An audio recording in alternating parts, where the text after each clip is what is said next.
Bonjour à tous, bienvenue pour cette nouvelle édition des webinaires de Landar, notre rendez-vous mensuel. Donc ce mois-ci, nous avons la chance de recevoir le professeur Serge Perrault qui est en train de nous rejoindre, donc pas d'inquiétude. On va discuter ce soir du cannabis thérapeutique qui a un peu fait l'actualité récemment. Et depuis longtemps, un grand sujet dont on parle et dont nous parlera Serge Perrault. Donc, comme à notre habitude, on va passer la petite introduction. Donc, comme je vous le disais, c'est le professeur Serge Perrault qui est responsable du Centre d'études et traitement de la douleur à Cochin-Hôtel-Dieu à Paris, qui va nous exposer en détail cette thématique. Ludivine est bien sûr là avec moi pour assurer la technique en cas de problème et même quand tout va bien, mais aussi pour vous mettre les petits liens utiles dans le fil de discussion. Donc, vous êtes habitués maintenant dans le fil de discussion, on s'échange les bonsoirs, on partage les petites infos, les questions, et comme ça nous permet d'échanger. Donc, j'essaie de m'assurer que vous pouvez tous converser sur le questions et réponses. Donc, c'est bon pour nous pour la discussion. Donc, ce soir, je vous parle aussi de PR qui roule. Vous en avez entendu parler déjà dans la revue de l'association, plus en détail, mais aussi dans les newsletters. Donc, chaque jeudi, vous avez un nouvel épisode. Il y en aura 8 au total. C'est sous forme de podcast, donc c'est audio. Vous pouvez écouter ça partout, dans la voiture, en faisant la cuisine ou du jardinage ou en vous baladant. Donc, on rejoint Nathalie qui nous partage son expérience de la vie avec la maladie et qui, évidemment, fera écho à vos ressentis, à votre propre parcours. Donc, c'est avec humour, sans tabou, avec du franc-parler. N'hésitez pas à aller écouter ce podcast qui a été développé avec le soutien du laboratoire Galapagos, mais évidemment en toute indépendance. On a laissé carte blanche à Nathalie pour partager son vécu et en faire bénéficier tout le monde. Donc, c'est pour les patients, bien sûr, mais pour les proches aussi, ça permet quelquefois de mieux comprendre et de percevoir les choses autrement. Donc,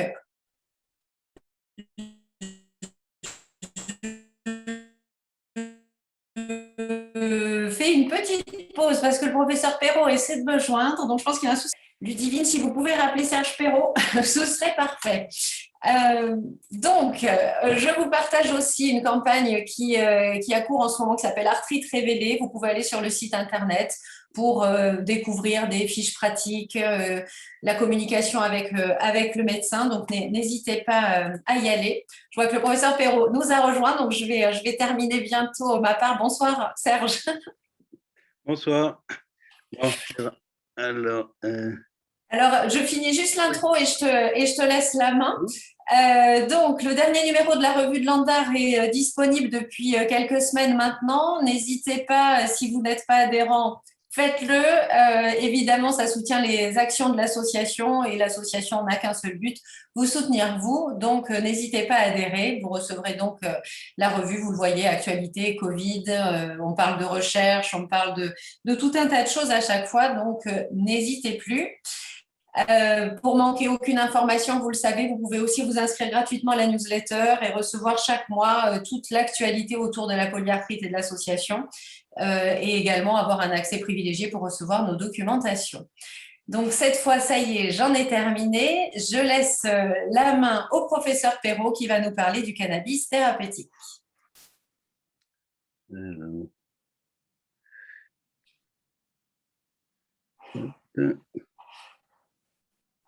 Ça marche? Vous voyez? Impeccable, tu peux y aller. Ok, parfait.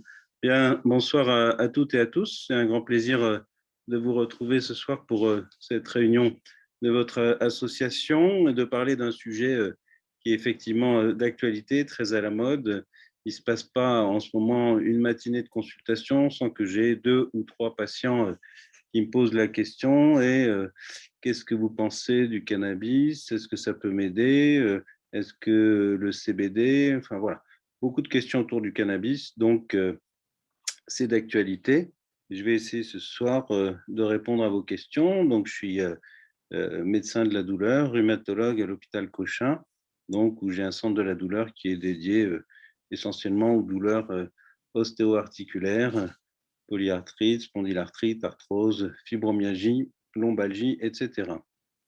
Alors, mes liens d'intérêt, donc j'ai fait du conseil pour cette société canadienne qui s'implante, qui est même un des fournisseurs actuels de l'expérimentation pour le cannabis thérapeutique. Alors, le cannabis, c'est quoi? Donc, c'est très important de revenir là-dessus. Bon, le cannabis, c'est donc une plante, hein, donc ça, tout le monde le sait. Et il y a plusieurs variétés. Selon les variétés, on aura des teneurs et des composés plus importants. Et celle qui est utilisée à visée thérapeutique, c'est le cannabis sativa, qui est le plus utilisé dans les soins. L'indica un petit peu aussi, mais pas les autres. Voilà. Ce cannabis plante, il peut être disponible sous forme donc de marijuana, de sorte voilà, de fleurs et de comme ça, de résine, du hashish ou de l'huile. Donc plusieurs formes de cannabis actuellement, et ces huiles peuvent être transformées soit donc dans l'alimentation, dans la nourriture. On peut faire des gâteaux, notamment avec du cannabis. Alors, là, vous allez voir la complexité de la chose, c'est que ce cannabis, c'est une plante. Donc, effectivement, quand c'est une plante, ben, selon l'ensoleillement, selon l'humidité, selon l'endroit, et ben, les plantes sont différentes. Donc, ces plantes, le cannabis, selon les, les origines, il a des compositions différentes dans ces différentes substances. Et vous voyez que vous avez 400 substances dans cette plante. Donc, c'est une plante extrêmement riche en composés. Et dans ces 400 composés, il y en a 60 qui peuvent agir sur le système qu'on va décrire cannabinoïde ou cannabinergique, qui est un système très important dans le corps. Alors, de ces 400, dont 60 activent nos récepteurs, on en retiendra trois substances les plus importantes. Le THC, delta-tétrahydrocannabinol, c'est celui qui agit surtout sur ses effets planants et psychologiques. Le cannabidiol, qui est donc le CBD, qui est donc une substance plutôt relaxante, apaisante et mieux relaxante, et le cannabinol, qui a quelques propriétés proches du cannabidiol. Alors, ce qui est intéressant, c'est que quand on regarde l'histoire du cannabis, on a des périodes où on ouvre l'usage et des périodes d'interdiction tout au long de l'histoire, puisque c'est une plante qui est mentionnée sur des manuscrits, des papyrus ou même sur les manuscrits égyptiens aussi, enfin les temples égyptiens. Donc, on retrouve le cannabis depuis l'Antiquité, avec donc des utilisations pour le chanvre, qui est donc une substance, donc c'est la plante, et ça peut donc servir pour les textiles. Et puis, c'est 3000 ans avant Jésus-Christ qu'on commence à l'utiliser pour ses propriétés pharmacologiques, avec un commerce qui va être florissant. C'est le commerce, la route des Indes. C'est pas seulement la soie, hein, mais c'est aussi beaucoup le hashish, donc le cannabis. Et donc,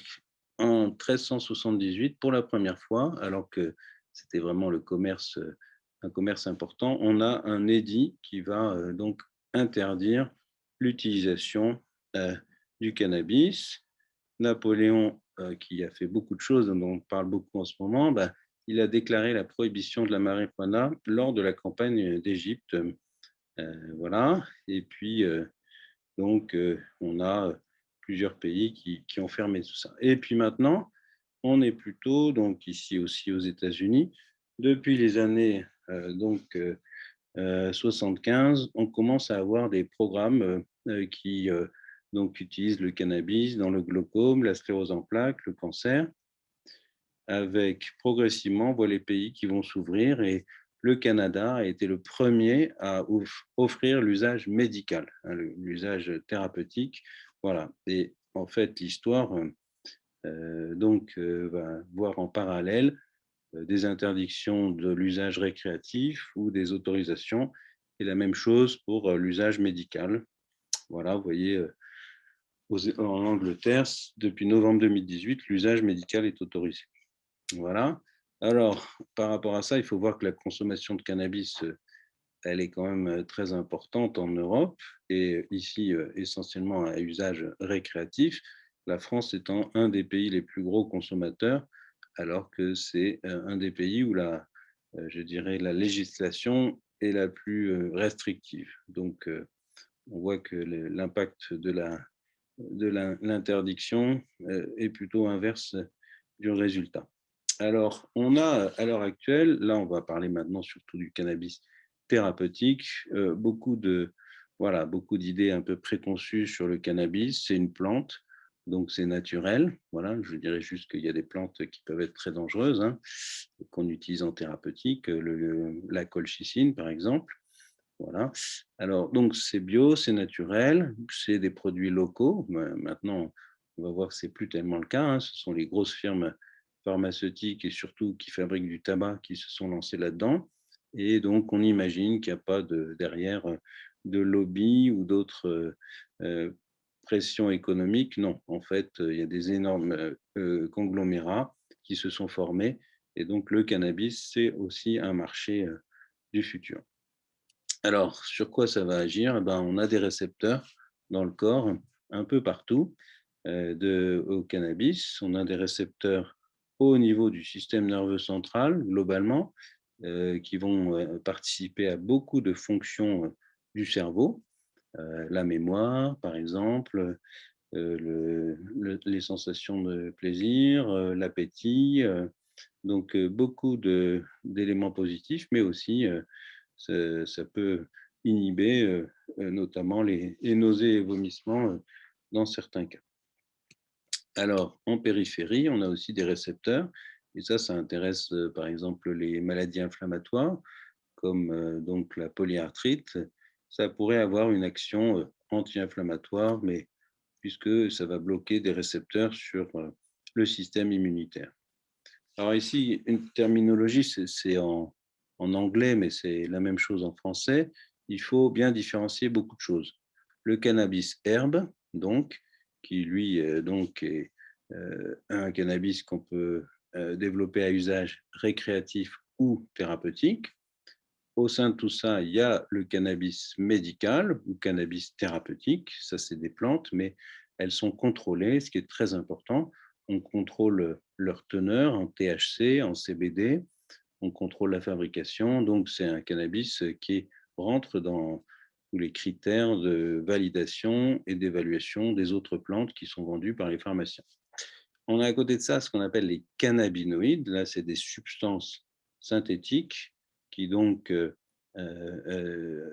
sont les principaux composants du cannabis. Donc là, ici, on aura du THC ou du CBD. Et c'est actuellement donc ce qui est proposé en France, hein. On en parlera tout à l'heure.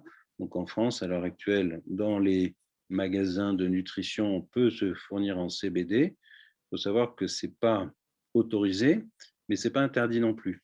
Donc il y a une sorte de vide, ce qui fait que de temps en temps, il y a des boutiques de CBD qui fleurissent. En ce moment, il y en a pas mal. Et puis tout d'un coup, la législation va dire, mais c'est pas autorisé. Et donc, on fermera peut-être de nouveau les magasins de CBD. En tout cas, voilà. Le CBD, c'est un cannabinoïde. Et puis après, on a donc les médicaments. Ça, c'est encore autre chose. C'est des médicaments qui donc sont vendus par des firmes pharmaceutiques, le Sativex, le Marinol, qui est disponible en France en autorisation temporaire d'utilisation pour des douleurs neuropathiques très sévères. Après, on a des endocannabinoïdes, c'est des substances qu'on sécrète nous-mêmes pour activer ou bloquer, moduler ces récepteurs. Et puis, il y a des antagonistes, des cannabinoïdes, ici un antagoniste qui était développé pour maigrir. Alors, cannabis récréatif, cannabis thérapeutique, c'est pas complètement les mêmes pays. Cannabis thérapeutique, il est quand même accessible dans un peu plus de population que le cannabis récréatif, qui lui n'est autorisé que dans 15% de la population mondiale. Alors, en France, on a actuellement, comme je l'ai dit, le Marinol, qui est donc, il faut demander à l'Agence nationale pour la sécurité des médicaments, la NSM, une autorisation pour chaque patient. Et puis, donc, il y a une AMM européenne et en France, mais c'est toujours pas commercialisé. Et puis, on a donc l'Epidiolex, qui est du CBD pour les épilepsies réfractaires. L'usage, donc, il est surtout dans la douleur, vous voyez, ici, surtout dans la douleur, beaucoup plus que dans l'anorexie, la cachexie, hein, puisque ça donne de l'appétit, ça réduit les vomissements. Mais donc, on l'utilise à 94% à visée thérapeutique contre la douleur. Alors, est-ce que c'est efficace dans la douleur? Bon, je vous ai dit tout à l'heure que les plantes, elles pouvaient varier beaucoup dans leur teneur en THC, en CBD, mais globalement, il faut savoir que si on mange du cannabis, un gâteau fait à base de cannabis, il y a très peu qui passe la circulation, c'est simplement 20%. Donc, ce n'est pas quelque chose qui est extrêmement absorbé. Si on l'inhale, les joints, les cigarettes, ben là, ça va aller beaucoup plus vite. Hein, donc, c'est là qu'on a justement donc, une expérience psychologique importante parce que là, on a un effet rapide. Alors, dans ce qui nous intéresse, ce qui est intéressant, c'est qu'on a des récepteurs au cannabis un peu partout. Et donc, il y a eu des essais sur l'utilisation du cannabis, non pas contre la douleur, mais pour réduire l'inflammation, réduire des douleurs associées à l'inflammation. Et pour l'instant, on a quelques études, mais qui ne sont que dans des études expérimentales, pas sur des personnes malades. Voilà. Comment ça agit, le cannabis? Probablement par des récepteurs un peu partout et indirectement par la sérotonine aussi. Mais je ne vais pas rentrer. Alors, juste pour dire ces effets antalgiques, les effets contre la douleur, ils sont modestes. Hein. Si vous regardez ici, c'est une expérience un peu particulière où on fait une sorte de petite inflammation du dos de la main. C'est du piment qu'on injecte juste sous la peau. Ça fait mal et on va prendre des volontaires. On a trouvé facilement des volontaires pour essayer donc du THC et pour voir si ça réduisait la douleur qu'on avait créée expérimentalement en essayant plusieurs doses. Mais ce qui est intéressant, c'est que plus la dose est forte, moins l'effet sur la douleur va être important. Ça veut dire que le THC, ça peut aussi sensibiliser, ce n'est pas forcément en administration aiguë chez des volontaires. On a des effets sur la douleur qui sont pas évidents et qui sont même inverses quand on a des très fortes doses. Si on regarde maintenant la littérature et les études chez les personnes atteintes de douleur, en 2001, ici, vous voyez qu'il n'y avait pas beaucoup d'études, 9 études, 222 patients. La conclusion, c'était que ça ne marchait pas plus que la codéine, que ce n'était pas un traitement antalgique majeur. Et quand on refait l'étude en 2018, où là, on a compilé plus de 104 études avec près de 10 000 participants, dont une qui incluait aussi des patients atteints de polyarthrite rhumatoïde, on montre qu'on a des effets très faibles sur les douleurs ostéo-articulaires. C'est surtout les effets plus sur les douleurs neuropathiques, c'est-à-dire quand on a une lésion du nerf. Voilà. Et la conclusion, c'était que les effets antalgiques des cannabinoïdes étaient limités. Voilà. Alors ici, on a des études dans le cancer qui sont également de résultats assez modestes. Hein. Donc, ce n'est pas un traitement majeur de la douleur du cancer. Une autre étude ici qui, de la même façon, ne montre pas de différence avec le placebo. Et ici, c'était du cannabis en spray. Voilà. Et en soins palliatifs, donc ici, cette étude donc, ne conclut pas à des résultats significatifs d'amélioration de la qualité de vie des patients atteints de cancer à un stade avancé. Donc, vous voyez, douleur, effet modeste, cancer, effet modeste, soins palliatifs, effet non convaincant ici. Donc, globalement, alors, il faut quand même nuancer. C'est vrai que les études sont modestes, il n'y en a pas beaucoup, que les médicaments, comme on l'a vu, on a des concentrations très différentes de THC, de CBD, et on ne sait pas véritablement qu'est-ce qu'il faut donner à chaque patient. Donc, les recommandations d'experts européens, ici, dont j'ai fait partie, ont été que, globalement, on n'avait pas de données suffisantes pour donc inciter les personnes à prendre du cannabis pour soulager leur douleur, mais qu'à l'échelon individuel, dans des cas particuliers où les gens sont réfractaires à tous les médicaments, pourquoi pas utiliser, ce serait dommage malgré tout de se passer de cette option. Et donc, c'est à ce moment-là qu'en France, donc, on a, sur ces données-là, mis en place un comité d'experts pour développer le projet donc, de cannabis thérapeutique. Et donc, voilà, en France, on a maintenant cette expérimentation dont je vous dirai deux mots. Est-ce qu'il y a des effets secondaires avec le cannabis? C'est surtout dans l'usage récréatif. Ici, vous voyez, il y a même chez des sujets jeunes de 30 ans qui ont des consommations importantes de cannabis récréatif. On a des complications cardiovasculaires, respiratoires.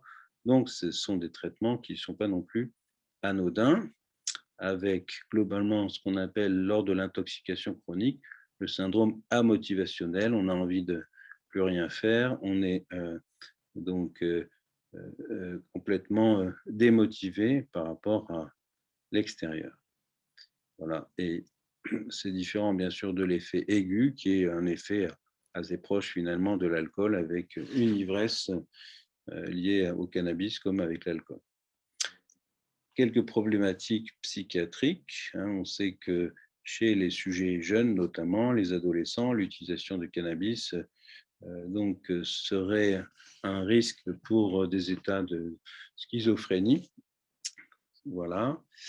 Est-ce qu'il y a une dépendance? Eh bien, là, c'est peut-être là où les données sont les plus rassurantes, puisque si on compare avec l'alcool, la nicotine ou les opiacés, c'est quand même un des traitements avec une dépendance très modeste, donc peu de dépendance, et il y a peu de syndrome de sevrage à l'arrêt. Voilà. Alors, le problème, c'est les performances mentales et la concentration avec des fortes doses de THC, ce qui fait que c'est contre-indiqué, bien sûr, en cas de conduite automobile, et il y a un nombre croissant d'accidents, bien sûr, qui sont liés à l'utilisation des joints par la population. Dans l'expérimentation française actuellement, eh bien, les personnes ne doivent pas conduire. Donc, c'est quand même, ça limite effectivement l'inclusion des personnes. Voilà. Donc, cette expérimentation, c'est quoi? C'est l'agence nationale, l'ANSM, met à disposition de 3000 patients en France un programme de cannabis thérapeutique.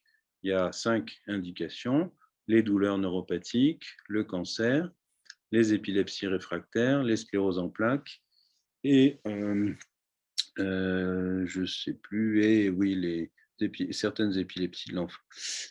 En tout cas, donc, pour ce qui est de la douleur, ça représente 800 personnes en France qui vont pouvoir en bénéficier, suivis dans 40 centres de la douleur. C'est des centres de la douleur qui gèrent ça avec une plateforme numérique.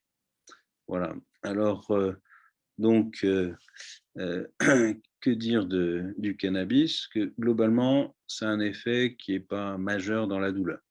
Si les autres traitements n'ont pas marché, je dirais que jusqu'à présent, c'est exceptionnel que le cannabis apporte une réponse là où d'autres traitements n'ont pas marché. Malgré tout, je dirais qu'il a quelques propriétés. Il faut développer des études de meilleure qualité. Il faut probablement apprendre de cette expérimentation un certain nombre de choses et avancer tranquillement. Les pays qui, soi-disant, étaient en avance et ont depuis longtemps légalisé le cannabis thérapeutique en reviennent. Donc, c'est pas facile. C'est les résultats sont modestes et les liens avec le cannabis à visée récréative sont assez faciles. Voilà. Malgré tout, donc, je pense que on le sait, les opioïdes sont des médicaments dangereux, difficiles à manier. Donc, pourquoi pas réserver à côté des opioïdes qui sont tout aussi critiqués, une place pour le cannabis, mais bien sûr dans un contexte d'utilisation bien ciblé et bien encadré. Voilà, je vous remercie pour votre attention. Et voilà, je suis à votre disposition pour répondre à toutes les questions que vous voudriez me poser. Alors, on a quelques questions dans le chat déjà. Bon, on a un commentaire de Muriel qui nous dit qu'elle a essayé le CBD sans résultat. Et donc, peut-être tu veux commenter ça. Oui, donc le CBD, alors effectivement, premier problème du CBD, c'est d'abord qu'on n'est pas complètement sûr quand on en achète sur Internet ou ailleurs de sa composition. Il n'y a pas forcément de contrôle de qualité, ce n'est pas un médicament, c'est juste un complément alimentaire. Deuxièmement, on n'a pas d'éléments pour vous dire il faut en prendre 5 gouttes matin, midi et soir ou un autre dosage. On n'a à l'heure actuelle aucune étude pour orienter vers le dosage. Donc moi, ma recommandation, c'est d'essayer avec des doses prudentes dans la journée, plus importantes le soir pour bénéficier de l'effet anxiolytique et puis commencer par des faibles doses et bien faire attention donc à la mémoire, à tous ces problèmes-là. Voilà, mais j'ai des patients qui l'ont utilisé, je préfère qu'ils m'en parlent et les guider un petit peu et voir avec eux. Voilà. Maintenant, ça va surtout vous aider pour vous détendre le soir et pour avoir peut-être des meilleures conditions d'endormissement, mais l'effet est assez modeste. Ok, on a Elisa qui nous partage un peu son parcours compliqué, suivi au centre antidouleur de Montpellier, mais surtout qui demande est-ce qu'il y a un moyen d'intégrer un protocole ou un essai thérapeutique? Alors, vu qu'elle a une polypathologie chronique, fibromyalgie, autres douleurs, etc., elle ne pourra pas participer. Il faut vraiment des douleurs neuropathiques pures dans l'expérimentation actuelle. Des gens qui ont plusieurs types de douleurs, ce ne sera pas accepté. Voilà, ça va durer 2 ans. Donc, on espère que dans 2 ans, l'expérimentation débouchera sur des propositions d'utilisation plus larges. Est-ce que tu peux revenir sur ce que sont les douleurs neuropathiques? Donc, les douleurs neuropathiques, c'est des douleurs liées à une lésion du système nerveux, que ce soit en périphérie ou dans le cerveau. Et donc, par exemple, qu'est-ce qu'on a? Quand on a été opéré, qu'on vous a coupé certains petits nerfs, on a autour de la cicatrice des brûlures, des décharges électriques. Ça, c'est une douleur neuropathique. Quand on a eu le zona, c'est l'infection donc d'un nerf par le virus de la varicelle. Eh bien, au stade aigu, on a des petites pustules, ça c'est le virus, mais quelques semaines après, on peut commencer à avoir des douleurs parce que le virus a détruit la gaine du nerf et donc on va avoir des douleurs post-zona. C'est des douleurs neuropathiques. Voilà. D'accord. Quelques exemples de douleurs neuropathiques. Sinon, la sclérose en plaques aussi est accompagnée de douleurs neuropathiques. Merci. Alors, dans le cadre précis de la polyarthrite, quel est le rôle du cannabis thérapeutique? Alors, dans le cadre précis de la polyarthrite, son rôle est très limité. Les Canadiens qui l'utilisent depuis le 2003, donc il y a eu des essais, etc. Mais globalement, l'effet théorique anti-inflammatoire, il a été évoqué chez l'animal, etc.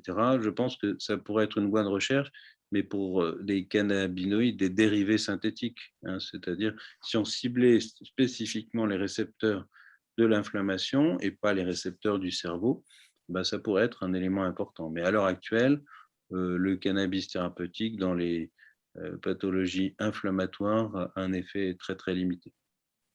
Ok, donc les critères pour en bénéficier, tu nous en as parlé. Est-ce qu'il y a des contre-indications à l'usage du cannabis thérapeutique?